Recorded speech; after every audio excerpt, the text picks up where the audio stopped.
El hacer el bien ha llevado, supuestamente, buscar el bien ha llevado al ser humano a hacer auténticas barbaridades, a hacer el mal. La mente humana, la mente moral humana es muy punitiva, nos gusta castigar, nos pone castigar. Pues la moral es una forma de control social también. Negacionista, la palabra negacionista, que también es un abuso, es decir, negacionista al que no piensa como tú. Eso es la visión tradicional un poquito, la que está en la calle, es que hay gente buena y hay gente mala. Y la gente buena hace cosas buenas y la gente mala hace cosas malas.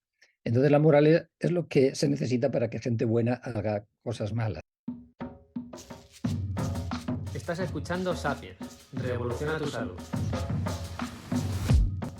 En este episodio contamos con Pablo Malo. Pablo es el autor del libro Los peligros de la moralidad. La moral es una capacidad humana que nos hace distinguir entre lo que está bien y lo que está mal.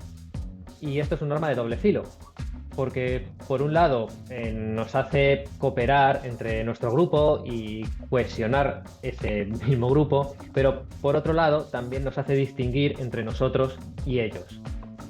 Y por lo general, ellos son los malos. Y no aplicamos las mismas normas morales a nosotros que a ellos. Y esto al final termina en tribalismo y en enfrentamientos. Aunque el episodio está grabado desde hace unas semanas, siguen surgiendo ejemplos en las noticias y de actualidad que nos hace reflexionar sobre este tema. Así que, antes de radicalizar tu opinión sobre cualquier noticia, escucha este episodio. Bueno, Pablo, pues bienvenido al podcast. Gracias, muchas gracias por invitarme.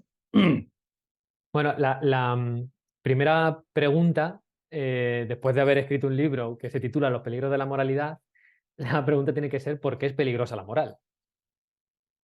Bien, pues es algo contraintuitivo, pero el peligro de la moral, de la moralidad, es que sirve para hacer el mal.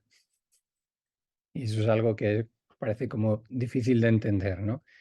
A lo largo de la historia se han cometido más barbaridades pensando que lo que se hacía era bueno, que era lo que había que hacer, no solo eso, sino que era obligatorio hacer lo que era lo bueno, que persiguiendo, pues no sé, intereses personales por robar o por dinero o por otros, ¿no? Es decir, el hacer el bien ha llevado, supuestamente, buscar el bien ha llevado al ser humano a hacer auténticas barbaridades, hacer el mal. Y esto creo que era un mensaje que no estaba muy bien entendido, que no estaba muy a disposición de la gente. Y creo que es la idea principal del libro. La mente humana, la mente moral humana es muy punitiva, nos gusta castigar, nos pone castigar. Y una parte de la moral, una parte de la moralidad, por una parte hay normas y tal, pero una parte de la moralidad es que hay que hacer cumplir las normas y al que no cumple las normas se le castiga, ¿no? Entonces al malo se le puede castigar, se le puede condenar a pena de muerte, a cárcel, a lo que sea. Se lo merece. Y hacer barbaridades contra el que se lo merece, contra el malo, que muchas veces suele ser el enemigo, el del otro bando, el ellos, nosotros dividimos el mundo entre nosotros y ellos, pues a ese hacerle barbaridades está bien.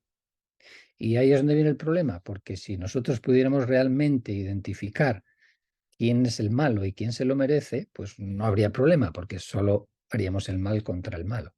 Pero el problema es que a lo largo de la historia se ha hecho el mal contra, pues, los que no se lo merecían, ¿no? Entonces, el problema realmente es cómo podemos saber que el malo es el malo, que se lo merece, que cuando apliquemos el castigo moral contra alguien está justificado, etcétera, ¿no? Y entonces, hasta ahora eso no nos lo habíamos planteado, ¿no? Pues se Mm, castiga y se han hecho barbaridades, pues genocidios, tal, eh, asesinatos en masa y cosas un poquito por esa mente moral punitiva que tenemos los humanos. Y esa era un poquito la idea, hablar de todo esto y luego también de que quizás no somos conscientes de lo importante que es la moral. Hablamos de la política, la economía, no sé qué, y no nos damos cuenta de que a lo largo de la charla seguro que va a salir el tema, cómo nuestras vidas están muy controladas, muy marcadas, muy dirigidas incluso por temas morales. Es decir, Mm, somos criaturas que nos gusta sentirnos que somos morales, que somos de una catadura moral buena. Nos gusta no, necesitamos transmitir a los demás que somos moralmente buenos y este fenómeno un poquito pues es utilizado y manipulado por los que mandan también para controlarnos. La moral es una forma de control social también, ¿eh? Y mm. luego igual hablaremos de esto también, ¿no? Sí, iba pensando, porque el ejemplo más típico yo creo que se viene a la cabeza, que nos imaginamos que, por ejemplo, los nazis eran todos seres un poco más que psicópatas, ¿no? Todos, y hacían el mal porque eran malos. Y bueno, esto nos abre los ojos, todos los que participaban en esas barbaridades, pues podían ser gente normal. Incluso asusta Sí, que eso, que sea gente normal el que puede llegar a cometer atrocidades convencido de que está haciendo el bien. Ese es el tema, ¿no? Con la moral. eso es. La visión tradicional un poquito, la que está en la calle, es que hay gente buena y gente mala. Y la gente Mm, buena hace cosas buenas y la gente mala hace cosas malas. Entonces la moral es lo que se necesita para que gente buena haga cosas malas, ¿no? Esto es contraintuitivo. Entonces darte cuenta de que hay un genocida dentro de cada uno de nosotros. Hay un libro que a mí me gustó mucho, que lo cito por supuesto en el libro, se llama Becoming Evil, convirtiéndose en el mal. Y el subtítulo es cómo la gente normal se puede convertir en genocida, cómo la gente normal se convierte en genocida. Tú miras en los grandes genocidios de Ruanda, de donde sea, y la participación de la gente es muy alta, 10, 20%, 30%, incluso más de la población se ha implicado en las matanzas y en las barbaridades, ¿no?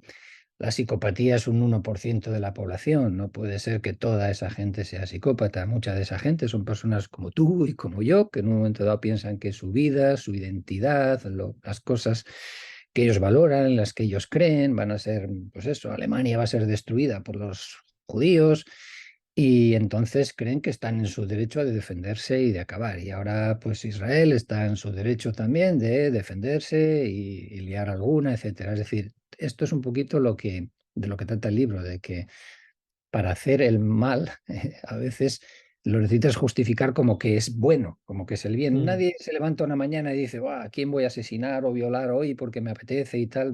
No, no podemos hacer el mal pensando que es el mal en general, ¿eh? Salvo que seas un psicópata, vuelvo a decir. Psicópata sí, tiene unos mm, intereses, que le gusta un reloj y te lo ve a ti, te lo roba o rompe el escaparate o lo que sea, ¿no?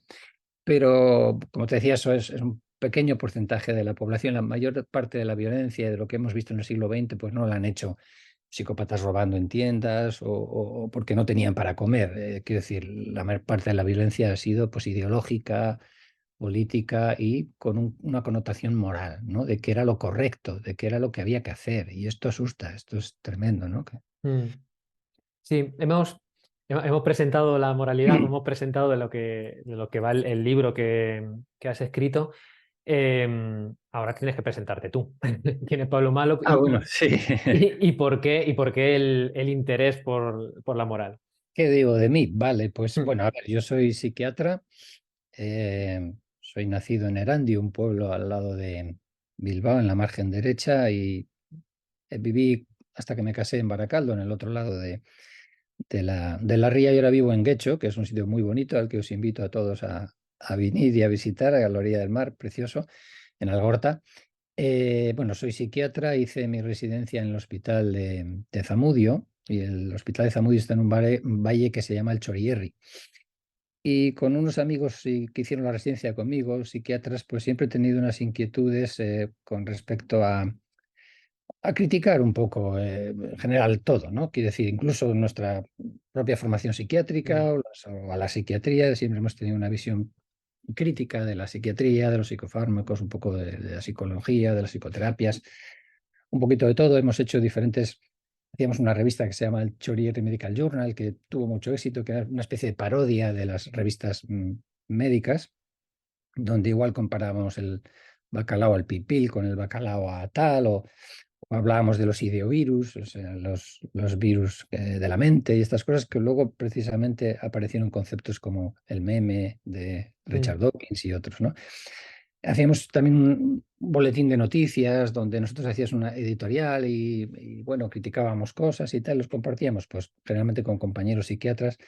Y siempre hemos tenido, pues, tenemos un grupo musical que se llama The Beautiful Brains, también hacíamos canciones, pues, como serotonina, de amor a la serotonina, o canciones un poco sobre doble personalidad, o tomando en broma un poco, pues cuestiones psiquiátricas, cosa que hoy en día ya es muy difícil hacer bromas sobre nada, pero bueno, en aquella época todavía más o menos se podía mm, hacer.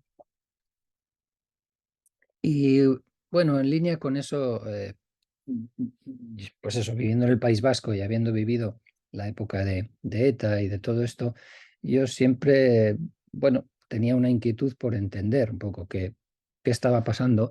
Y lo que te decía, pues la visión tradicional es, bueno, hay buenos y malos y los terroristas son malos y ya está. Pero bueno, yo veía gente a mi alrededor, no terroristas directamente, pero bueno, gente que apoyaba acciones de ETA o que las justificaba o que miraba para otro lado, ¿no? Cuando ocurrían esas cosas. Y eran gente, pues como yo, lo que hablábamos antes, quiero decir, era gente que tenía hijos, que a los hijos les decía esto se hace, esto no se hace, que tenía una moralidad, unas normas y que diferenciaban bien de mal y que no estaban, supongo, a favor de asesinatos tal, ni de violencia ni nada, ¿no? Pero cuando era ETA la que hacía esto, pues contra la opresión del Estado español, lo que fuera, pues entonces ahí ya, bueno, miraban para otro lado, justificaban o los valores entraban en cuenta. Y ahí es donde yo decía, bueno, pues si esta gente no es gente mala, es gente que tiene valores, ¿no?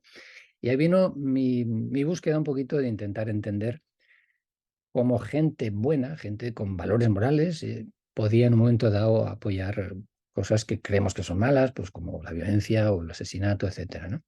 Y ahí empecé a leer cosas, una de ellas el libro que acabamos de mencionar, Becoming Evil, eh, cómo la gente normal se convierte en genocida, etcétera. Entonces ahí empecé a ver cuestiones que tenían que ver con la evolución, con nuestra mente tribal, con el ellos, nosotros, cómo dividimos el mundo en ellos y nosotros y no aplicamos el mismo esquema moral al nosotros que al ellos, que esto es evidente, como hemos hablado ahora, de mm, los nazis no aplicaban las mismas normas a ellos que a los judíos, ETA no aplicaba las mismas normas a nuestra comunidad que a los españoles que nos están oprimiendo, que son el enemigo, que son ellos, tenemos esa división entre nosotros y ellos, y todo esto me fue ayudando a ir entendiendo las cosas, ¿no? Que nuestra mente tribal es, que nuestra mente moral es tribal, esas divisiones entre ellos, nosotros, pues entonces ya fui entendiendo, ¿no? Un poquito como cuando una comunidad se fractura moralmente y hay dos comunidades morales, como nos pasaba a nosotros o nos pasa todavía en parte en el País Vasco, etcétera, pues te ayuda a entender las cosas, ¿no? Como alguien puede justificar lo que se hace contra el ellos, contra los que son los enemigos y mm. no nosotros, etcétera, ¿no? Y que estamos viendo ahora, hoy en día, con Rusia, con Ucrania, con conflicto entre Israel y Hamas, todas estas cuestiones, pues bueno, leí un montón y hice un blog en donde yo hablaba de varias cosas, pero una de ellas era precisamente este tema de la psicología moral y de la filosofía moral. Y en un momento dado, pues de la editorial de esto me llamaron, que les gustaba y que a ver si hacía un libro sobre alguno de los temas del blog y este me pareció el tema pues más de Mm, actualidad y no hay más que verlo ahora. Y bueno, pues estoy muy contento de haberlo hecho. La verdad es que, bueno, habla de todo, hay gente que le ha gustado, gente que no, pero en general ha gustado. Yo creo que la gente le ha hecho pensar. Y muchas de las cosas que comento ahí, pues estoy un poco orgulloso de haberlas dado a conocer. No son ideas mías, son cosas que yo he leído pero que la gente igual no conocía y creo, a mí por lo menos me han ayudado a entender el mundo a mi alrededor, el entorno en el que vivo y mucha gente me ha dicho también eso, ¿no? Que les ha hecho pensar y que les ha hecho entender mucho mejor el mundo en el que viven y esa era un poquito la idea. Quiero decir, sí. tampoco es un libro que ofrezca soluciones porque lo de las soluciones ya hablaremos al final, imagino está muy complicado, pero quizás darnos cuenta de este problema, ¿no? De que la gente muchas veces queriendo hacer el bien hace el mal, etcétera, y que cuando tú te indignes moralmente y cuando vayas a verte con supremacía moral y atacar al que es, ¿no? Un tal, que puedas reflexionar un poquito y decirte, oye, a ver, mucha gente se ha equivocado, ¿no? Dejándose guiar por la indignación moral voy a reflexionar, voy a contar hasta 10, voy a pensar un poquito sobre este tema, ¿no? Si pudiéramos hacer que la gente un poquito reflexione o se dé cuenta de que esto puede ser un problema y muy gordo, pues yo creo que el libro ya habría cumplido un poco su función, ¿no?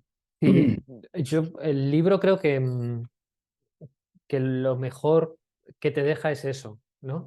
Al final entender y conocer estos aspectos que te hacen pensar y que cuando tienes delante cualquier conflicto moral o antes de echarte para adelante y seguir además con el único pensamiento o además con el que parece que es el verdadero, ¿no? Y el otro es el malo, frenar y decir, espera, espera, que he leído esto y Eso es. a ver si me está pasando a mí lo mismo, vamos a pensar un poco más. Y de hecho, si lo hiciera todo el mundo, si todos tuvieran este conocimiento para sacarlo cuando hace falta, pues seguramente nos fuera mejor.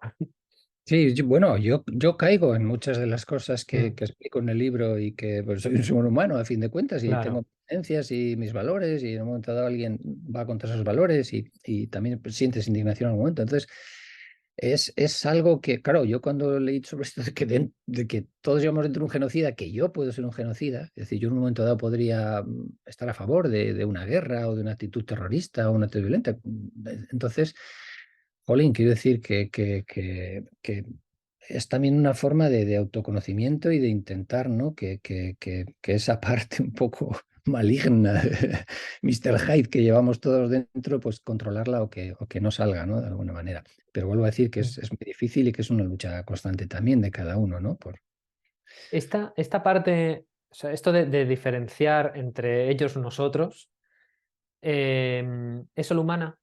O los animales tienen también o algún animal tiene este tribalismo, es decir, nuestro grupo y ellos son otro grupo. Mm, Sí, sí, de esto, vamos, en biología evolucionista ocurre, que decir, en otras especies también, lógicamente, cada grupo defiende a su grupo y va contra otros grupos. Lo que pasa es que no lo teorizan, no tienen, para ellos no existe el bien y el mal. Es decir, entonces, mm, si hay un grupo, no sé, de otros chimpancés, en el caso de los chimpancés que ha habido, está descrito, ¿no? Vamos a decir, guerras o luchas por el territorio, lo que sea, pues si le pillan, lo matan, tal, no hacen, no teorizan y que sepamos, los chimpancés no distinguen entre bien y mal que sí, llevamos un rato hablando de moralidad o moral.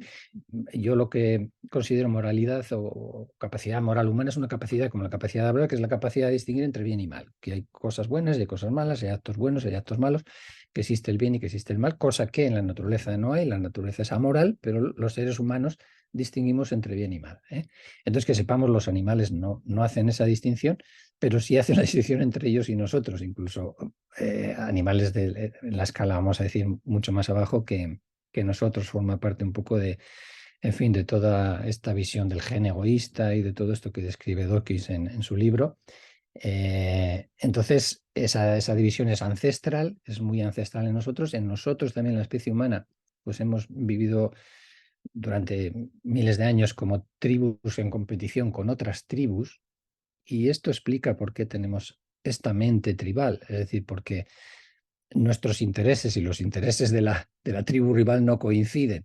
Y entonces, eso te hace que tengas una preferencia por tu grupo, un favoritismo por tu grupo y bueno, un descrédito o una condena de lo que hace el grupo contrario. Entonces, tienes que competir por el territorio, por la caza, por los recursos, por lo que sea. Y entonces tú te unes a tu grupo y tienes un favoritismo, defiendes a los tuyos. Y entonces ocurre que lo que hace tu grupo está bien y las mismas cosas hechas por el otro grupo están mal. Esto es algo mm, muy curioso, esta doble vara de medir bueno, la vemos continuamente, ¿no? Quiero decir que el patriarca de Rusia, Cirilo, pues hizo un llamamiento a matar ucranianos y que te daba el sí. cielo y en la otra vida si te apuntabas para luchar contra Ucrania y tal. Pues esto de luchar contra el otro grupo y matar a los rivales, etcétera, pues es muy viejo, quiero decir, es algo ancestral en nuestra especie. Pero fíjate que en el siglo XXI, y después de todo lo que pasó en el siglo XX, estamos ahí otra vez. El conflicto de Israel, Hamas, etcétera, estamos ahí, estamos viendo unas barbaridades pues que son las de la historia humana. Dices, ha habido un progreso moral y lo dudas, ¿no? Pero mira el siglo XX, ¿cómo que ha habido un progreso moral con las carnicerías que se han hecho en el siglo XX y espérate a ver las que hacemos en el XXI, porque no sé, estamos últimamente con un afán de montar una guerra, no sé, parece como que hay un deseo de hacer guerras últimamente, no sé. Sí, sí, de hecho, expertos hablan de que está la cosa cogida con alfileres, que muy, muy similar a previo a Primera y Segunda Guerra Mundial. En fin, Sí, sí, y siga habiendo buenos y malos, ¿no? sí, Como, sí, sí, como sí, sí. decíamos. Esto a mí me pone en contradicción el sentido evolutivo, ¿no? O la ventaja evolutiva de la moral, porque sí que es verdad que evidentemente tiene una ventaja el poder defender a tu tribu, a tu grupo frente al externo, pero a nivel de especie, ya, pero bueno, al final estás luchando, estás matando entre la misma especie. Sí, bueno, la función de la moral, según los expertos evolucionistas, yo creo que la mayoría de la gente ya coincide en eso, en los que yo leo de psicología moral, de filosofía moral, incluso filósofos ya aceptan que la moralidad es una herramienta, dicen así, o una capacidad humana, una adaptación que surgió para favorecer la cooperación de los grupos humanos. Pero claro, la cooperación de tu grupo. Mm, Y, a ver, la gente coopera, no nos damos cuenta de esto, que tiene dos caras, siempre cooperas contra alguien, ¿vale? Entonces, es decir, Microsoft cooperan entre sí, tal, y son muy amigos y se defienden y tal, pero están compitiendo contra Apple, ¿entiendes? Y nosotros, lo que te estaba diciendo antes, tenemos la tribu, dentro de nosotros nos unimos, nos cooperamos, pero es contra alguien. Pero la moral lo que hace es que los grupos puedan prosperar. Es decir, si dentro de mi grupo mato al que quiero, si violo al que quiero, si no hay unas normas, ese grupo desaparece. Entonces, la moral existe porque los grupos que tuvieron moral desplazaron a los que no tenían moral. Es decir, los que mataban así sin más y tal, y violaban y no sé qué, mm, pues eso, no sobrevivieron, desaparecieron. Los grupos que fueron capaces de crear una moral y unas normas morales, pues prosperaron. Y esos han mm, desplazado a los que no las tenían. Pero sigue teniendo esas dos caras la moral, que es buena cuando la aplicamos al endogrupo, que se dice a mi grupo, y la parte negativa de la moral es cuando la aplicamos al exogrupo, al grupo externo. Y van mm, unidas las dos, es como una moneda de dos caras, no puedes coger solo la cara buena de... No, no, va así, va así. Tú defiendes a tu grupo, pero contra el otro grupo haces auténticas barbaridades. Como te decía hace un momentito, ahí estamos, ¿no? Con lo que estamos mm. viviendo hoy en día, ¿no? Sí, primer tema, yo creo ya para meternos en actualidad, sería cómo actualmente se está aprovechando estas dos caras de la moralidad para, para dirigir, para leccionar a la población y ponerla en un bando o en otro. Y me da igual que puede ser perfectamente con el conflicto Israel-Hamas o Ucrania-Rusia, en el que parece, ¿no?, que hay un bueno y un malo clarísimamente. De hecho, Sí, no suele haber grises. eso es. Como te decía antes, yo creo que la moral es un instrumento de control social también, indudablemente. Es decir, el que decide qué es lo bueno y qué es lo malo, tiene la sartén por el mango, es el que corta el bacalao. Porque mm, tú no puedes ser el malo, ¿no? No puedes ir contra algo que te han dicho que es lo bueno, criticarlo o ponerle pegas o hablar de ello. El momento que tú decides blanco y negro lo que estás diciendo, bueno y malo, pues se acabó la discusión. Entonces, pues líderes políticos, partidos políticos, etcétera, siempre buscan la supremacía moral, siempre buscan tener la razón moral, porque como te decía antes, el que tiene la razón moral tiene más fuerza que el que tiene más dinero o el que tiene lo que quieras. Es decir, tú en un momento dado le señalas a Amazon que ha hecho algo mal y que moralmente está mal y se tiene que bajar las bragas y hacer lo que quieras, porque si no, te lo cargas. O sea, Mm, entonces fíjate cómo andan todas las compañías con mucho cuidado de demostrar que son buenas moralmente, ¿no? Entonces, esto se usa para controlar a la gente y para dirigir a la gente. Yo he sido más consciente de esto desde el COVID, desde la guerra de Ucrania y ahora también el tema de Israel y tal. Eh, yo diría, igual suena conspiranoico, pero yo diría que las élites o los que al final toman las decisiones, es decir, los ciudadanos normales no hemos tomado decisiones sobre el tema del COVID, ni nos han dejado opinar, ni en el tema de Ucrania. Ya nos ha venido dado un paquete, un pack, ¿no? Donde te dicen este es el bueno, este es el malo, esto está ocurriendo así porque sí, pues porque, pues, no sé, pues Putin es un imperialista y quiere comerse toda Europa, y entonces hay que pararle y tal, y te cuentan un pack. Y ese pack lleva elementos morales, lleva un blindaje moral, lleva lo que tú estás diciendo, hay una plantilla de bueno y malo que igual luego si hablamos también del tema del encasillamiento moral, que es un tema muy, Mm. muy interesante, a ver si luego lo comentamos. Entonces, en el momento en que ya ellos plantean quién es el bueno y quién es el malo, ya no hay discusión posible. Eso sirve para cerrar los temas, ¿me entiendes? Pero está con todo, es decir, el cambio climático, el feminismo, el tema trans, en todas las partes. Es decir, ya hay unos buenos y unos malos y se cerró la discusión. Si tú en el tema del COVID, por ejemplo, planteas, oye, pues muy bien, tal, esto, pero mira, pues tienes pegas, por ejemplo, ahí estáis diciendo que la inmunidad natural no vale para nada y que hay que vacunarse cuando, joder, yo soy médico y, hombre, no me digas la inmunidad natural, que es lo que nos ha traído aquí después de millones de años, y que las vacunas actúan precisamente por la inmunidad natural, es decir, por ejemplo, las vacunas en gente inmunodeprimida o en viejos o en tal, tienen menos efecto porque su sistema inmune es menos potente y da menos respuesta. Es decir, las vacunas no vienen de Marte y actúan de otra manera. Es decir, entonces, vale, me puedes decir, bueno, conseguir la inmunidad natural pasando la infección tiene muchos riesgos y tal, etcétera, etcétera, lo que sea, pero no, es que no estamos seguros de que la inmunidad vaya a servir con este bicho cuando había otros 4 coronavirus, creo, con los que tenemos inmunidad, que no es un virus marciano, por decirte algo, ¿no? O cuando han estado proponiendo los pasaportes vacunales, y Mm. sabiendo que las vacunas, los que tenían las vacunas se infectaban y contagiaban y te seguían. Hay cosas que no estaban científicamente apoyadas y podías criticarlas, pero si criticabas eso, automáticamente eras un antivacunas, un mata-abuelas.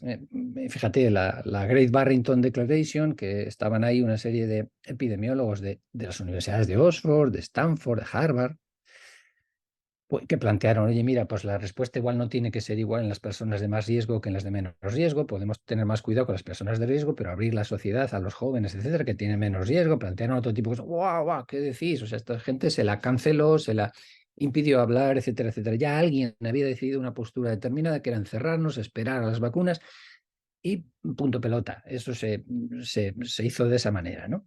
Pero si vas cogiendo el resto de los temas, pues lo mismo. Ucrania, pues lo mismo. No, Putin es un imperialista. Bueno, Putin no creo yo que quería invadir Cádiz, ni Sicilia, ni tiene un problema étnico y de fronteras con resultado de la destrucción de la URSS o bueno, de acabar la URSS, etcétera, donde pues como suele pasar un poquito, que las fronteras no se adaptan exactamente a donde está la gente y hay conflictos de bordes, etcétera. Hay una serie de rusos o prorrusos o gente de lengua rusa en una parte de Ucrania. Ucrania tiene dos almas, una más ucraniana, otra tal. La gente de Ucrania más ucraniana quiere que todo sea ucraniano y empiezan a limitar o impedir que se hable ruso, una serie de cosas, hay problemas.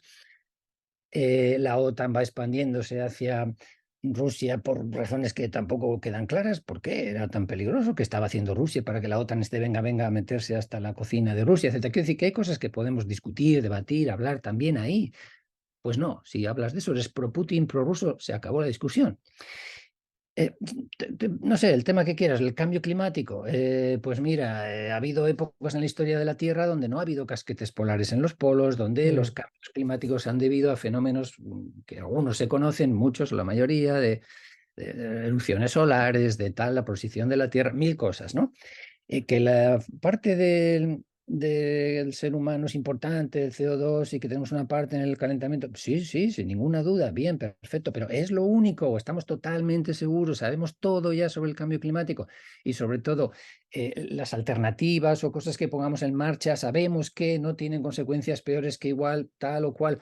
Vamos a hablar, vamos. No, no, no, eres un Mm. negacionista. La palabra negacionista, que también es un abuso, es decir, negacionista al que no piensa como tú, ¿no? Un negacionista y se acabó. Y así en todos los temas. Quiero decir que todos los temas últimamente nos están viniendo con un blindaje moral, Sí, con un una guión. etiqueta ya de bueno y malo y lo que tienes que pensar. Y ojo, como vayas contra la etiqueta, porque nadie quiere ser porruso, nadie quiere ser un nazi, un Putin, un no sé qué, ¿me entiendes? Un negacionista, un matabuelas. Entonces se acabó. ¿Quién va a hablar?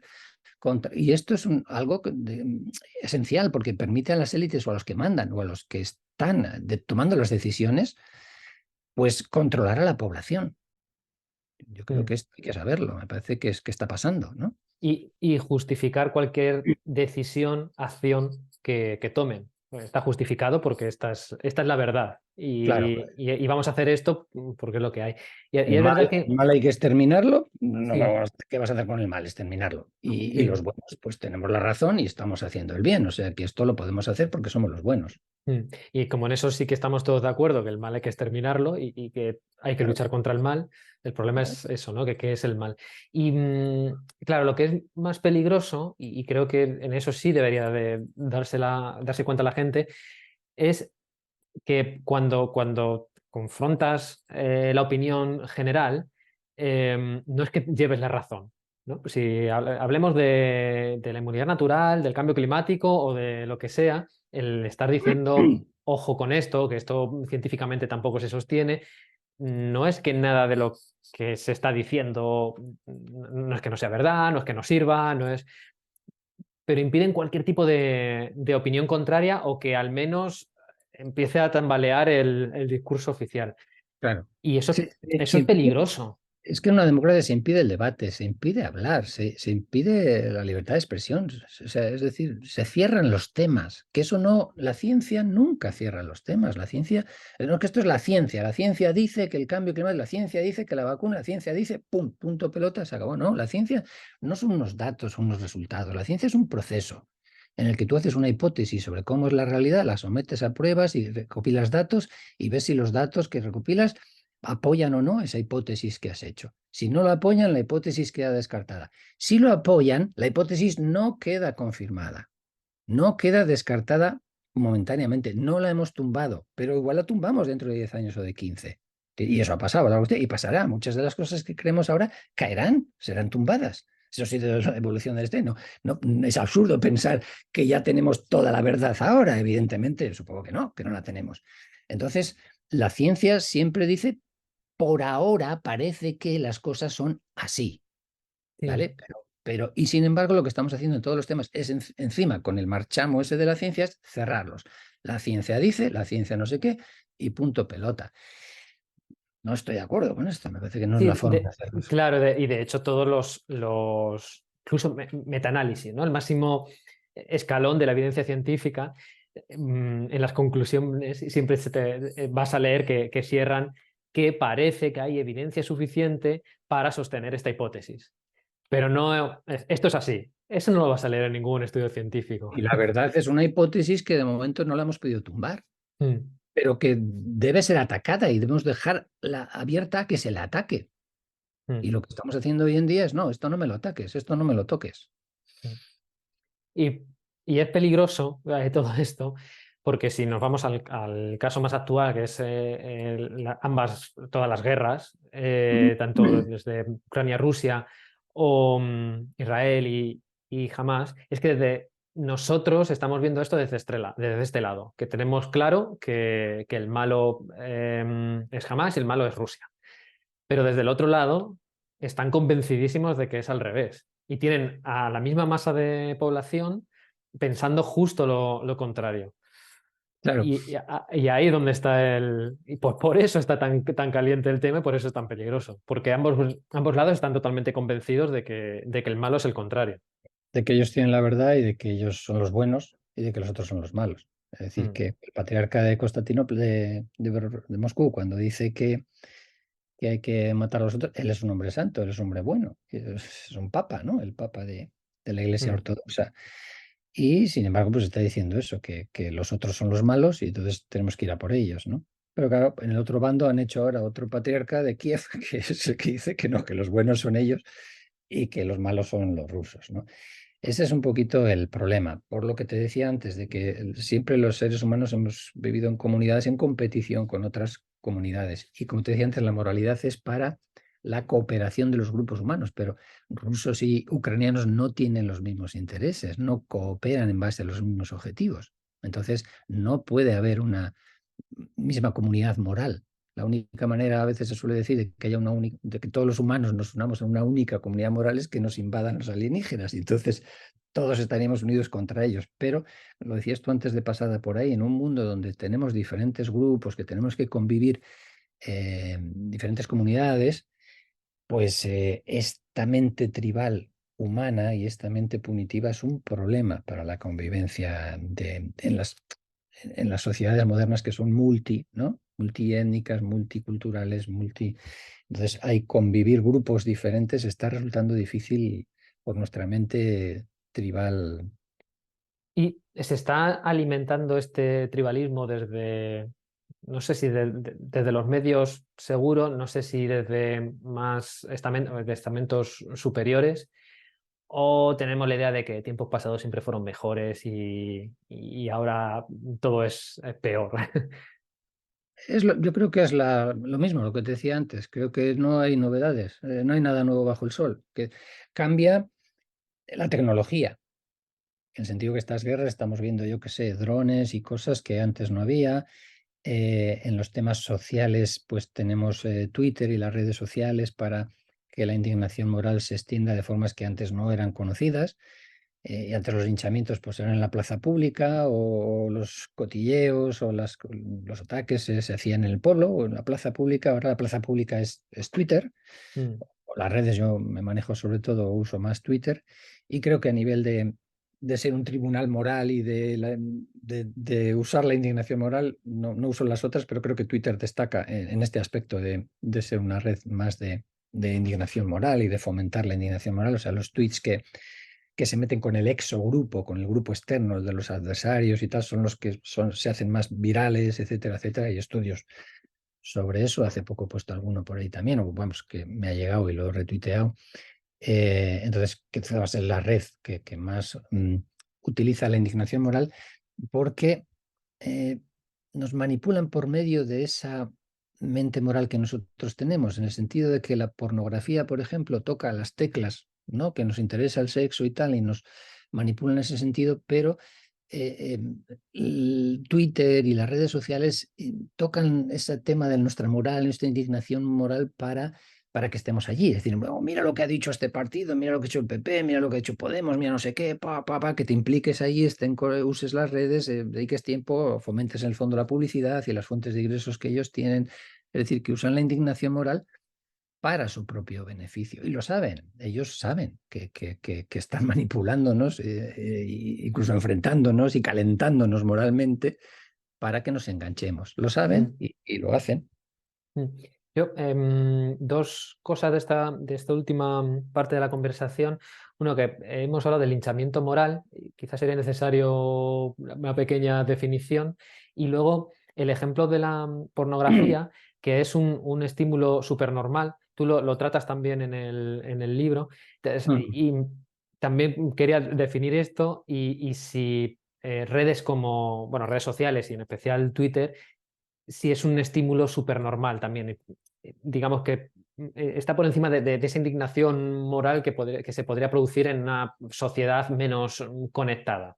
Sí, la potencia o la amplifica. Sí, Mm, los estímulos supernormales son, bueno, es un tema de la biología mm, que, que lo dio ese nombre Timbergen, un biólogo que le dieron el premio Nobel, y se refería a eso, a que ahí él se dio cuenta que en ciertas especies que tienen una atracción por lo que sea, por unos colores, por sus propios huevos, para incurvarlos, por lo que sea, si tú exagerabas las cosas que a ellos les atraían, incluso de una manera artificial, se, se- se guiaban, o sea, eran atraídos más por ese estímulo supernormal artificial, como podría ser, por ejemplo, si unas aves ponen unos huevos, no sé, vamos a decir azules, tú les pones unos huevos más azules, más gordos y más no sé qué, se iban a incubar esos huevos y no sus propios huevos, que es una cosa increíble, ¿no? O atacaban a ciertos animales porque ellos seguían, porque la parte de abajo sea roja, le pones un pez de madera con esas características y van a por el pez de madera como locos cuando es un estímulo. Entonces, bueno, nuestra sociedad moderna pues está llena de estímulos supernormales, o sea, nosotros nos vemos atraídos por ciertas cosas Y entonces esas cosas la sociedad moderna las exagera de una manera, ¿eh? Pues si te atraen los hombres o te atraen los pechos de las mujeres, pues bueno, pues pechos artificiales enormes o bueno, la comida, por ejemplo, ¿no? Pues nos atraes el dulce y tal, pues bueno, pues nos ponen donuts de chocolate, rellenos de chocolate y con chocolate caliente por encima, etcétera. Todas esas cualidades las exageran un poquito para atraer la pornografía. Es un estímulo súper normal, ¿eh? Nos Mm. atrae el sexo, etcétera, etcétera. Y entonces ahí pues nos ponen la posibilidad de ver actos sexuales hechos por otras parejas, etcétera. Y entonces nos quedamos ahí pegados viendo el cotilleo también, todos estos programas de cotilleo en la tele, ¿no? La tele también hace ese estímulo súper. Tú cotilleabas con tus amigas, como decía antes, en el pueblo, ahí sentada en la plaza del pueblo, lo que sea, y ahora estás por medio de la televisión, estás compartiendo, ¿no? Tu sala de estar con la gente que está al otro lado, con una comunidad, y te están hablando, no sé, de Belén Esteban, del otro, y amplifica toda esa tendencia que nosotros tenemos, esa apetencia que tenemos por la información social. La información social nos interesa, quién está con quién quiere a quién es enemigo de quién, y entonces estos programas de la tele nos dan información social que no nos debería interesar cuál es la vida de Mm. Belén Esteban, pero es una apetencia, es una tecla que tenemos en la naturaleza humana y la tocan. El deporte toca la tecla, ¿no? De la competición y tal, ver el fútbol y tal, esa especie de guerras un poquito artificiales, con ese instinto que decíamos tribal y guerrero. Entonces otra tecla que tiene éxito. La televisión no pone partidas de ajedrez o cosas muy intelectuales porque no tocan teclas de nuestra naturaleza humana. Entonces Twitter y las redes sociales tocan esa tecla que es nuestra moral, nuestra necesidad de sentirnos morales, de señalarlo a los demás. Y tú ahí entonces en las redes dices, mira, ojo, mira lo que ha hecho ese. De esa manera tú te estás diciendo, yo no soy como esos, yo soy bueno, subo mi estatus, mi reputación delante de los demás de una manera además barata, que es hacer un tuit, ¿no? Que no te requiere, pues, para subir en Mm. estatus, pues no sé, ir de voluntario a Nigeria y demostrar con esfuerzo que eres una buena persona, que ayudas a los demás, pues con decir un tuit metiéndote con el grupo rival, pues ya lo has conseguido, ¿no? Entonces es un estímulo súper normal las redes, Sí. efectivamente, ¿no? Y, y el otro, sí, el otro término era el linchamiento moral. Sí, el linchamiento moral, bueno, son estas campañas que se organizan, bueno, los linchamientos eran los que se hacían también, pues en los pueblos, ¿no? Cogías a que creías que había hecho un crimen o algo y sin que fuera juzgado por la justicia normal, la gente hacía justicia, ¿no? Pues eso está pasando hoy en día, donde la gente hace justicia por su cuenta, se tiene una indignación moral ante alguien que ha hecho una transgresión moral, y el linchamiento consiste en cargarse la reputación, el estatus, cancelar, como se dice ahora a esa persona, expulsarla del grupo, expulsar al transgresor moral, eh, provocando lo que es una muerte moral, una muerte social, perdón, su salida del grupo, su ostracismo, Mm. su eliminación. Y bueno, muchas a veces esto ha llevado a que algunas de estas personas que han sufrido linchamientos, difamaciones rituales, etcétera, pues se hayan suicidado. El Mm. suicidio es una cosa multifactorial donde entran muchos factores, pero si te puedes imaginar el estrés que puede pasar una persona que sufre un ataque de este tipo, donde todo el mundo va por él, le llaman a su jefe para que le echen del trabajo, etcétera, etcétera, donde tus amigos te abandonan, eres como un apestado, eres aislado socialmente y excluido. O sea, la tensión, el estrés mental que esto genera no es poca cosa. O sea, te sientes apartado de la comunidad, te sientes una carga para tu familia, tus amigos, etcétera. Y hay personas que han dado el paso de suicidarse incluso, ¿no? Entonces, estos linchamientos, el problema que tiene es lo que estamos hablando, que ¿para qué tenemos en una sociedad democrática un sistema judicial, etcétera, etcétera? Dejemos que actúe la justicia, no tenemos que ir con antorchas y tal a colgar al que creemos que ha hecho el mal o nos han dicho, ¿no? O se ha transmitido que tal, porque muchas veces tampoco es así, ¿no? Entonces, y aunque sea así, es decir, aunque alguien haya hecho una transgresión moral, no creo que nosotros tenemos que estar juzgando a esas personas. Para eso nos hemos dotado de un sistema con presunción de inocencia, con unas garantías, y es lo que tenemos que utilizar y no dejarnos llevar de la indignación moral y actuar como una turba, ¿no? Como una masa de gente que creo que eso es volver a la Edad Media, me parece Mm. que es una barbaridad, ¿no? Un ejemplo reciente y escandalosamente hablado por todos los medios es el caso de Rubiales, que podría ser un ejemplo de esto, independientemente o sea, sin hacer ningún tipo de juicio con lo que hizo este señor.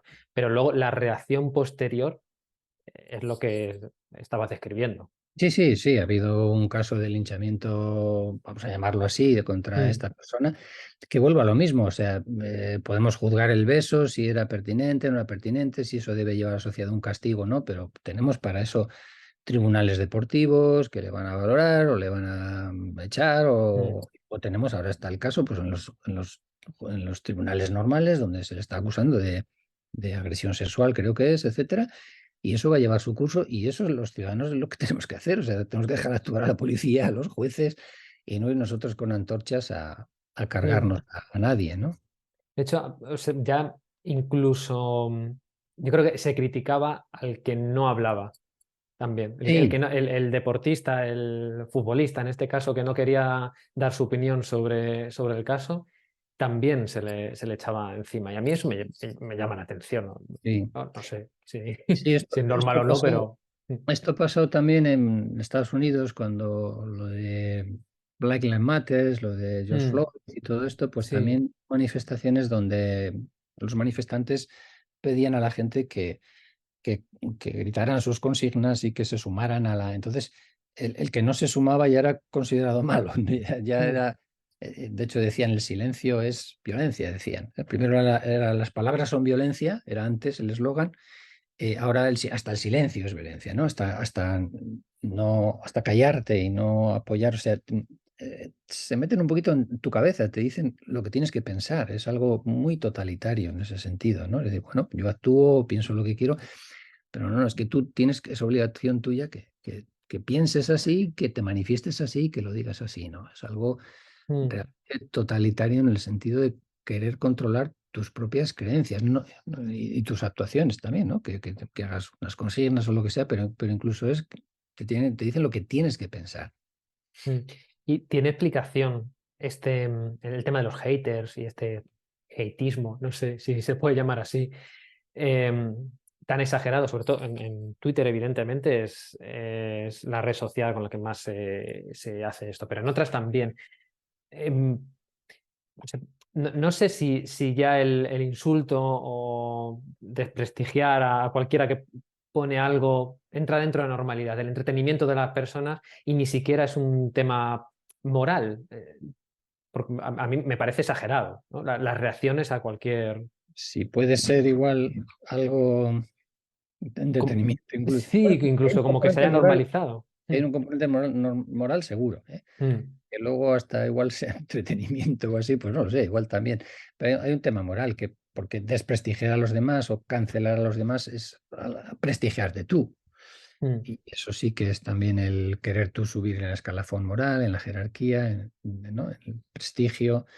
Entonces sí que está todo unido. Decías, para entender todo esto, yo creo que parte de lo que hemos estado hablando, de nuestra mente tribal, del ellos, nosotros y tal, eh, es importante o nos da algunas pistas, pero hay otro concepto que me gustaría que tocáramos, que es el de el encasillamiento mm, moral, sí. la teoría diádica de la moral que comento en el libro, el encasillamiento moral, porque yo creo que tiene muchas derivaciones y que también nos ayuda a entender cosas que están pasando. Mira, la teoría diádica de la moral lo que viene a decir es que los seres humanos hacemos plantillas de muchas cosas, ¿no? De cómo es un perro y tenemos, bueno, pues tiene cuatro patas, rabo, tal, y ladra y una serie de cosas, y aunque el perro sea diferente o tenga más grande, más pequeño, más pelo, menos pelo, tenemos como una plantilla, ¿no? De lo que es un perro y tal. Entonces, a nivel moral, tenemos también una plantilla de lo que es una transgresión moral o de lo que es un acto moral malo, ¿no? Y esta plantilla es diádica. Entonces, esto es realmente interesante. A mí me parece que es una cosa muy, muy, muy explicativa de cosas que estamos viendo ahora de Israel, Hamas, etcétera. Mm, Nuestra plantilla distingue un agente, un perpetrador, un ofensor, no sé, podemos llamar, que es agente y que inflige un daño a, a una víctima, a un paciente que recibe la acción. Hace un daño intencional contra un paciente que recibe la acción. Hay un agresor y una víctima, o un perpetrador y una víctima. Y el agresor tiene agencia y responsabilidad y la víctima tiene derechos y no tiene agencia. Lo dividimos así. O sea, no hay personas que sean buenas y malas y que sean agentes y que sean pacientes. No, no, no. Hay agente y provocador y perpetrador y hay una víctima. Y hay un fenómeno que se llama el encasillamiento moral, que Kurt Gray y los autores con los que ha trabajado definen de cómo encasillamos a las personas o a los grupos, ahora podemos hablar pues, de Hamas o de Israel, en esa plantilla. O sea, no hay puntos medios. Entonces, eh, encasillar viene de eso, de los actores de Hollywood pues hacían un papel, ¿no?, de gracioso y a ese actor siempre le encasillaban ahí en ese papel de gracioso y siempre hacía de gracioso, ¿no? Entonces, ante cualquier transgresión moral, vamos a utilizar esa plantilla y vamos a diferenciar un agente y un paciente, un perpetrador y una víctima. Y esto es muy interesante porque, por ejemplo, una vez de que tienes el papel de víctima, ya nadie se puede meter contigo. Vamos a ver, por ejemplo, para llevarlo a ejemplos prácticos, el tema de los hombres y de las mujeres y feminismo, hombres perpetradores de violencia, tal, lo que sea. Vale, pues los hombres son los agentes, son los que han oprimido a las mujeres y tal. Las mujeres han sido víctimas, no han tenido ninguna agencia, nada de culpa en todo eso y tal. Entonces, vemos en la vida real que hay situaciones donde los hombres tienen, pues bueno, pues tienen desventajas o sufren discriminaciones o no les va bien, pues como en el suicidio, que se suicidan más que las mujeres, en los homeless, que son más los hombres, en el fracaso escolar, que se da más en los niños, en los accidentes laborales, etcétera, etcétera, etcétera. Hay una serie de cuestiones donde los hombres podríamos pensar que son víctimas o que las cosas no les van bien y tal. Pues no. Es decir, no se ha podido introducir un discurso en la sociedad, como han intentado algunos colectivos defender este tipo de cuestiones que afectan a los hombres. Pues no sé, vamos a tomar medidas en la educación para intentar disminuir el fracaso escolar de los niños y de los chicos y tal, etcétera, etcétera. Entonces, en cuanto tú te empiezas a ocupar de los problemas de los hombres, por ejemplo, ¿pero cómo? ¿Cómo te vas a ocupar de los problemas de un opresor? ¿No? Quiere decir, si estos son los malos. Y además, como ellos son agentes, pues si hay algo malo que les va mal es porque ellos lo han provocado, es culpa suya. Es que los hombres, pues no sé, están en la calle porque beben, porque se drogan, porque ellos se lo han buscado, a la que le den. No sé, ¿me entiendes? Esa es que si fuera al revés, fuera el caso de las mujeres, pues siempre intentaríamos empáticamente ayudarlas, etcétera. Y con los hombres no hay esa empatía. Bueno, es una forma un poquito muy resumida y muy caricaturesca de verlo, pero es así. Es decir, tú, por ejemplo, y es curioso que ese papel de víctima se sostiene mucho en el tiempo. Por ejemplo, si hablamos del tema político aquí de los nacionalismos, en un momento dado, Franco, pues bueno, pues tuvo acciones opresoras y contra los vascos o los catalanes, contra el euskera, contra la lengua, etcétera, etcétera, etcétera. Entonces, los nacionalistas han conseguido ya su etiqueta, su carnet de víctimas. Entonces, ahora cualquiera que critique al nacionalismo, supongo que hay cosas que se pueden criticar, o debería haber cosas que hacen mal y que podemos criticar a los nacionalistas, si lo haces automáticamente eres un franquista, porque estás yendo contra una víctima. Y a la víctima ya no le podemos decir nada. Esto bueno, el discurso que quieras coger, ¿no? Una vez de que tienes ya la etiqueta de víctima, estás por encima del bien y mal, la víctima siempre tiene razón y la víctima es moralmente superior hoy en día. De hecho, hay una pelea un poco por ver quién es la mayor víctima. ¿Cómo aplicamos esto al tema de Israel y Hamás, por ejemplo? Pues es un tema que no tengo nada claro. Aquí también hay una pelea por quién es el agresor y quién es la víctima. En el caso de Putin y tal, pues bueno, ya nos lo han medido y está como más claro, ¿no? Putin es el agresor y Ucrania es la víctima, que no tiene nada que ver en todo lo que le está pasando, ¿no? Pero en el tema de Israel hay cosas que yo tampoco no tengo una respuesta muy clara, ¿no? Por ejemplo, si empezamos a leer desde el 7 de octubre con lo que hizo Hamas, pues podríamos pensar que Israel es víctima. Hamas hace un ataque y hay una serie de muertos civiles, etcétera, donde podemos pensar que jamás es el agresor contra personas indefensas no armadas. Yo, por dar una definición de terrorismo que manejo quizás o que he leído en algunos sitios y más o menos me convence, porque entiendo que también es un tema complejo de, de etiquetar o de diferenciar, pero yo suelo pensar que, o he leído y me parece bastante razonable, ya digo, ninguna definición es perfecta, terrorismo sería el uso de la violencia, de armas y de la fuerza contra personas desarmadas, contra ciudadanos Mm. civiles que están desarmados. Es decir, que jamás en ese momento sí está haciendo un acto terrorista para mi concepción de lo que es el terrorismo, pero evidentemente también Israel en otros momentos está haciendo actos terroristas cuando actúa no contra un ejército o contra personas armadas, sino contra personas civiles indefensas que no están armadas. Y eso Israel lo ha hecho también en algunas ocasiones, ¿no? Entonces, ahí viene una pelea.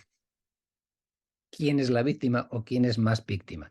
Lo que tú decías, un bando ya ha cogido que los palestinos son la víctima, no ya por lo que ocurre desde el 7 de octubre, sino efectivamente hay toda una historia bueno, este conflicto, a ver, estoy hablando aquí, no soy ningún experto, he leído mis cosas sobre Israel y sobre su historia y el conflicto, pero es un conflicto endemoniado, desde el punto de vista moral, es un tema con connotaciones históricas, incluso religiosas, por supuesto. O sea, bueno, es endiablado el tema para posicionarse o para entenderlo. Y alguien decía que si estás hablando sobre el conflicto árabe-israelí o que es que no lo entiendes bien o no lo sabes lo suficiente, ¿no? Es como el que decía que la teoría cuántica, si la entiendes bien, es que no la has pensado lo suficiente, ¿no? O que no te has enterado bien, ¿no?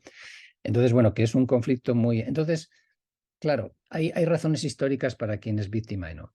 Y yo no sé por qué razón no acabo de entender qué pasa con Israel, que yo creo que el papel de víctima lo ha ganado jamás, salvo que seas de una forma de pensar, no sé, muy partidaria de Israel o así.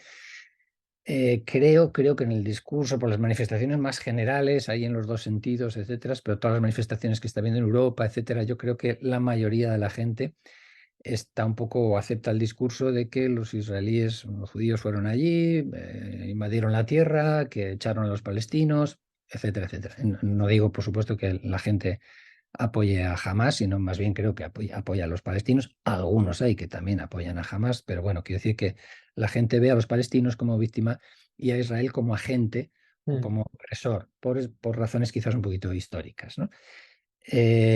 Entonces me da la impresión, a día de hoy, yo diría que el papel de víctima lo ha conseguido, igual ya lo tenía antes, no solo de ahora por estos últimos hechos, ¿no? Pero creo que, o por lo menos en la izquierda o en los amplios sectores de la población, me parece que se ve más como víctima a, a los palestinos.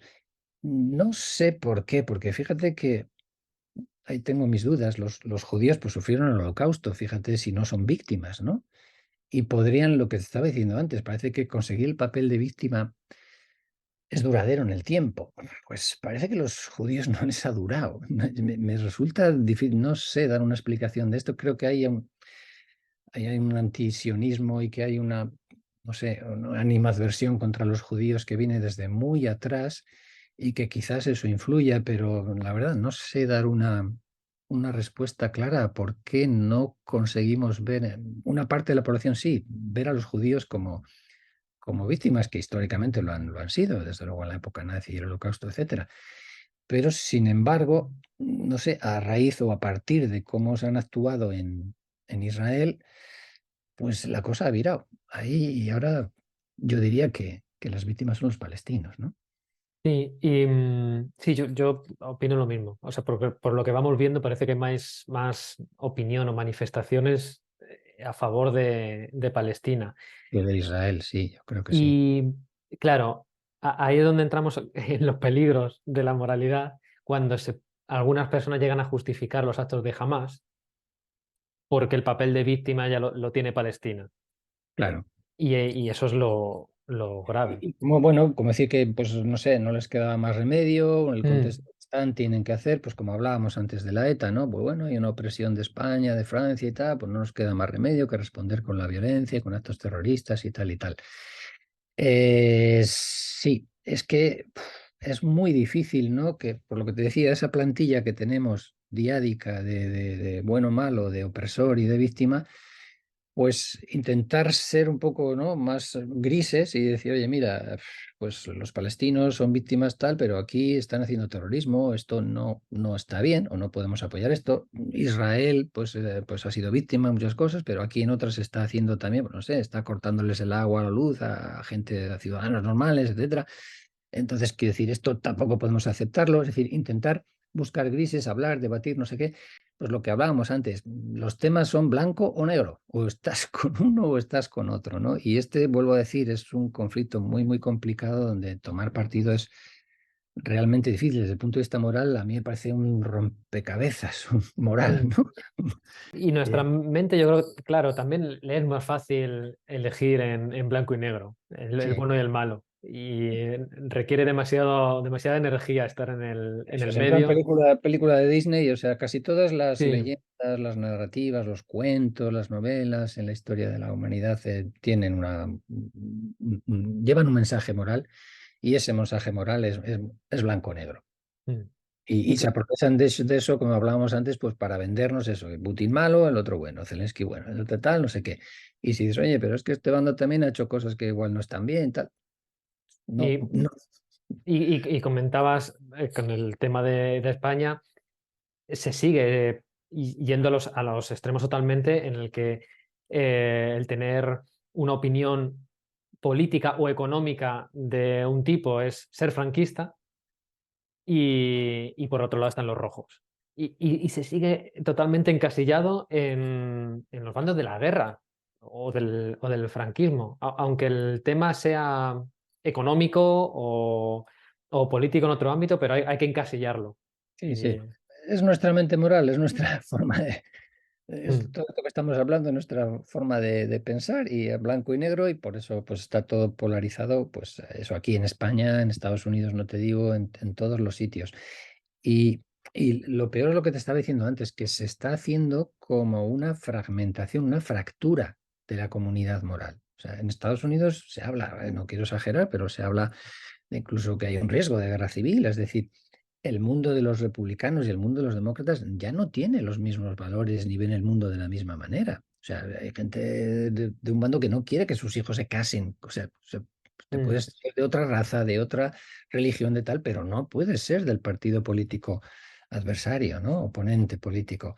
Entonces, nos estamos como una ameba, ¿no? Que se divide, ¿eh? Y se hace dos amebas, nos estamos dividiendo en comunidades, aquí también, pues derecha, izquierda, donde no se puede hablar los de un lado con el otro, y ahí se bloquea todo el mm, sistema democrático y todo el juego democrático, porque el juego democrático se basa en conversar entre gente que piensa diferente, que tiene diferentes ideas, y todo eso nos lo estamos cargando, porque ya conversar con el demonio, con el diablo, con el que tiene las ideas opuestas a ti es imposible. ¿Cómo vas a hablar con un nazi, con un misógino, con un transfobo?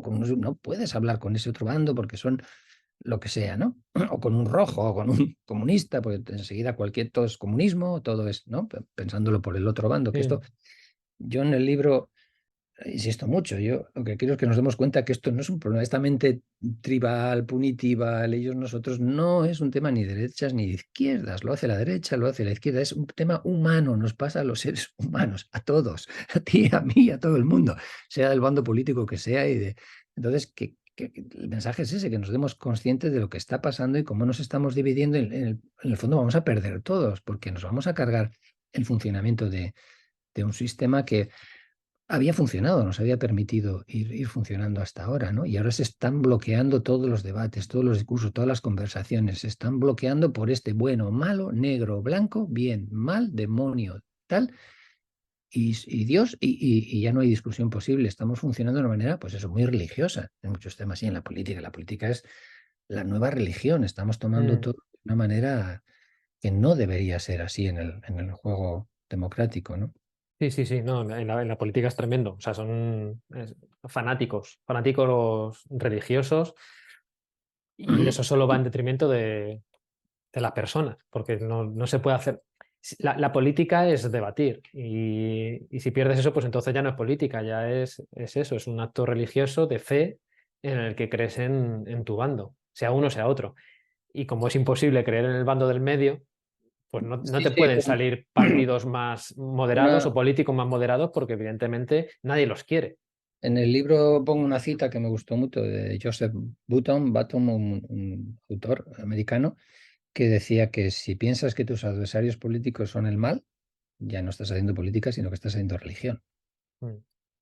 Y un poco en eso estamos. Entonces ya no puedes hablar con el mal, no puedes hablar con el demonio. Entonces, ¿cómo vamos a gestionar la vida pública cuando, pues eso, es que además lo que estamos hablando, casi en Estados Unidos, ¿verdad? Es muy interesante que nos estamos fragmentando en 50-50, 50%, 50%. O sea, Biden ganó las elecciones por el canto un duro, ¿eh? O sea, estamos ahí y vamos a ver lo que pasa ahora en las elecciones del 2024, ¿no? Quiero decir que bueno, si solo fuera un 10% que pensara de otra manera o tal, pues la sociedad igual podría seguir funcionando. Pero es 50-50. Entonces, efectivamente, el riesgo de ruptura o de enfrentamiento, o de tal, llámalo guerra civil, llámalo, no que sé, algún tipo de conflicto entre las Sí. comunidades diferentes, pues está, y está en todos los países. Está aquí, está en Estados Unidos, está en Brasil, es que lo ves por todos los lados, ¿no?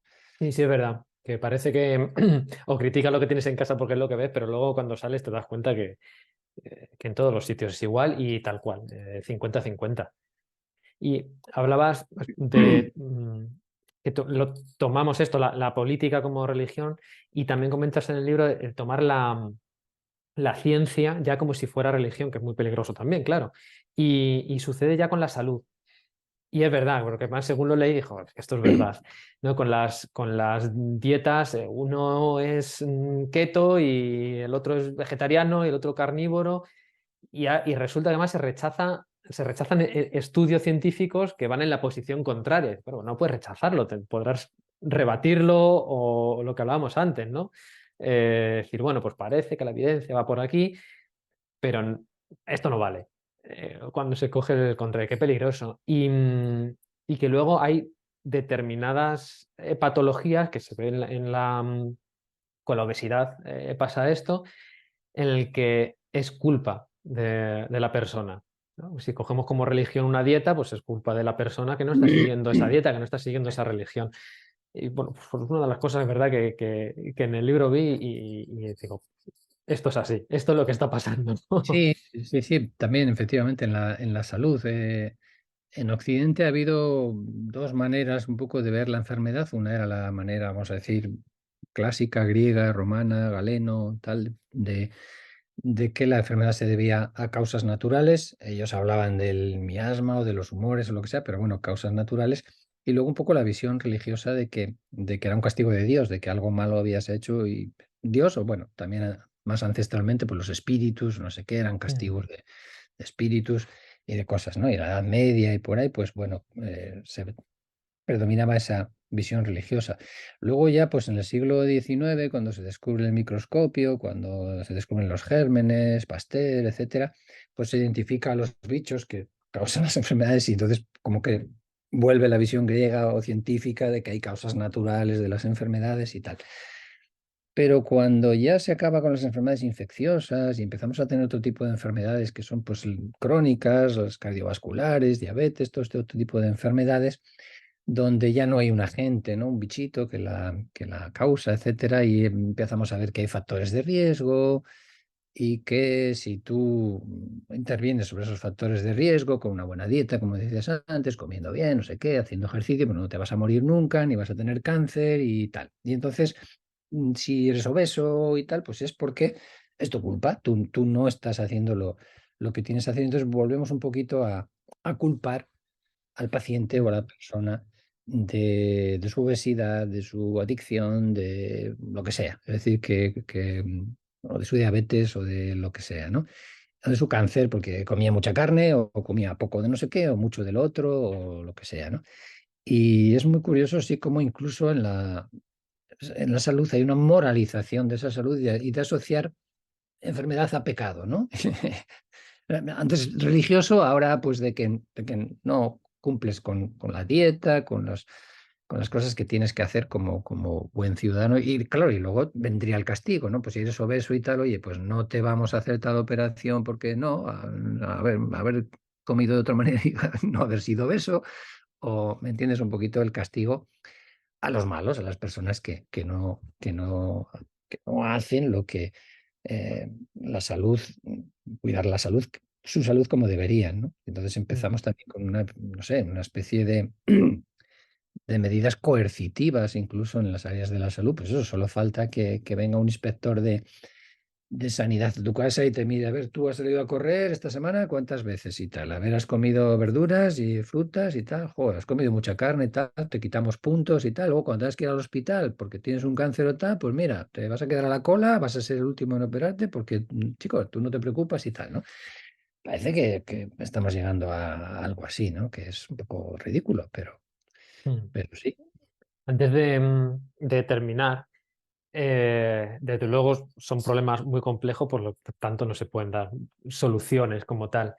Pero sí quería que dijeras, bueno, pues pinceladas o sobre todo qué aprendizaje tenemos que llevarnos para no ser arrastrados por la ola de la moralidad. Sí, pues a ver, no está fácil, no está fácil y aquí lo tenemos en la puerta, vamos, en la esquina, en Israel, Hamas, en todos los sitios, ¿no? Tenemos la mente tribal que he dicho, la mente punitiva, nuestra mente moral es así y esto está por ahí en el siglo XXI, ahí seguimos y tal, ¿no? Pero quizás los mensajes del libro son, por una parte, ser conscientes de esto, como hablábamos antes. Si hasta ahora esto yo creo que poca gente, ¿no? No pensábamos en ello, yo mismo o cualquiera. Y entonces el darte cuenta de cómo nuestra moral nos puede llevar a castigar al que no debemos o hacer cosas que no debemos, de toda esta doble rasero que hay cuando nuestro grupo hace unas cosas, cuando los hace el contrario, pues intentar ser un poco más justo a la hora de valorar las cosas, etcétera, ¿no? Y decir, bueno, pues si esto lo hiciera mi grupo, ¿qué pensaría yo de esto, ¿no? A la hora de juzgarlo. Eh, Fomentar el escepticismo, el sentido de pensar que podemos estar equivocados, que la gente se ha equivocado a lo largo de la historia y que muchas de las cosas que pensamos ahora seguro que no son así, que son erróneas.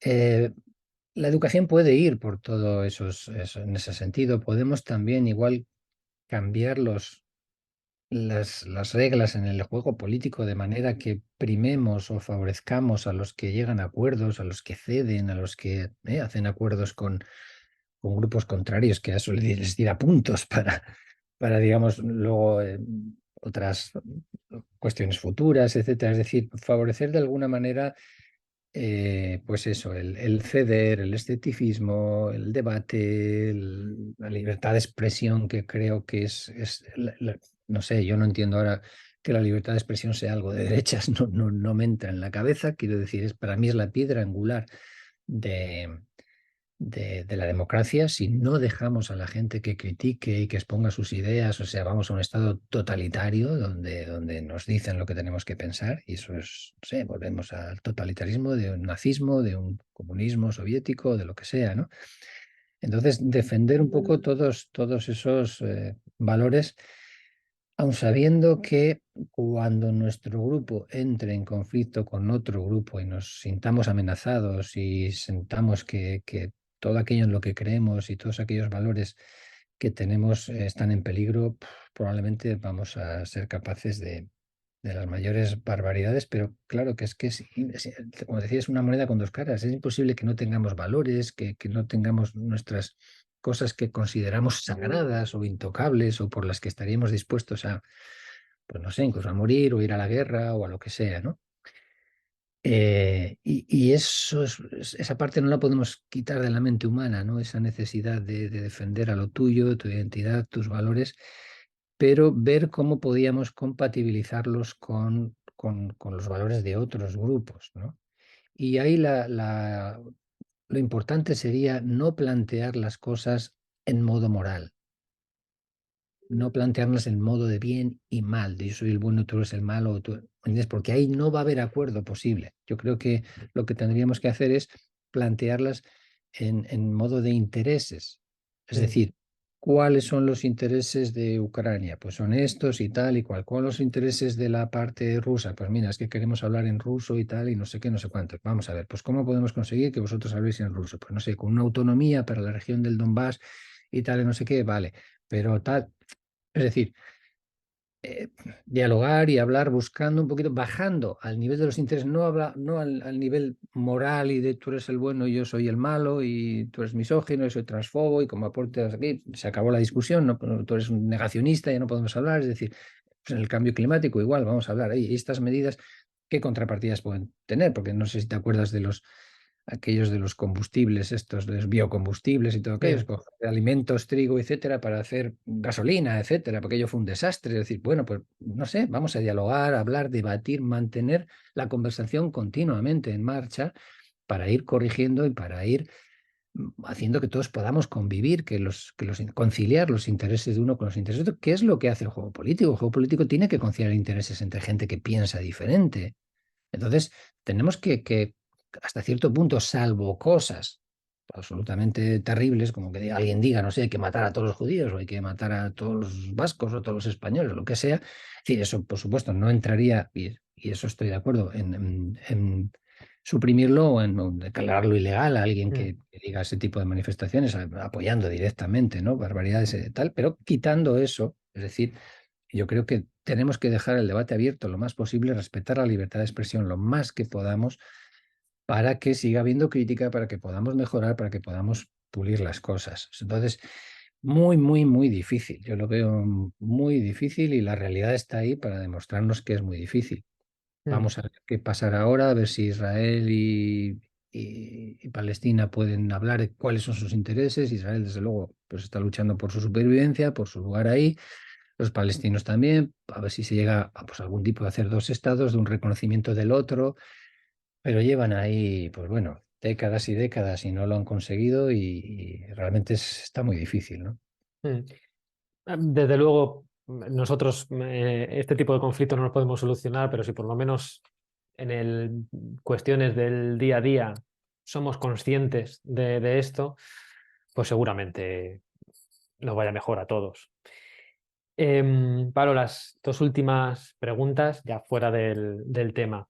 La primera, bueno, no es una pregunta, es que nos recomiendes un libro, película, una serie, cualquier cosa que te haya gustado a ti y pueda servirle a alguien, sea del tema o no.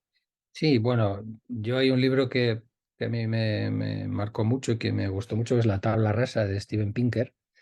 Y yo creo que este libro lo deberían enseñar en los institutos o que, no sé, la mayoría de la gente deberíamos leerlo. Me parece que es muy interesante para entender el mundo en general, ¿no? O sea que, y también, bueno, otro libro que se llama Virtuous Violence, la violencia virtuosa, que habla de la violencia moralista, que es todo esto que hemos estado hablando, de cómo Mm. la mayor violencia a lo largo de la historia era gente que creía que estaba haciendo el bien, cómo la moral nos puede llevar, creyendo que somos virtuosos y que hacemos el bien, a hacer el mal.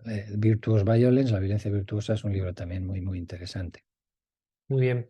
Y la última pregunta es que nos definas la salud en, no te digo una palabra, pero una frase. Salud. Para ti. Pues así, de una manera Corta y totalmente subjetiva corta, porque es tu pues opinión. sería, pues es sano la persona que puede desarrollar sus potencialidades y ser lo que es. Es decir, ser lo que es y desarrollar lo que es y ser el mismo. Y de una manera un poco más prosaica diría estar tranquilo y poder dormir. Pero bueno, sí, cuando tienes una enfermedad o algo no puedes ser tú mismo, no puedes desarrollar todas tus potencialidades, todas tus cualidades. Entonces yo diría eso, que ser sano es ser tú mismo, poder ser tú mismo sin limitaciones, ¿no? Estar tranquilo y poder dormir me parece muy acertado. Sí. Pues nada, pues muchas gracias por esta conversación. Vale, pues nada, hasta otra. Venga. Hasta otra.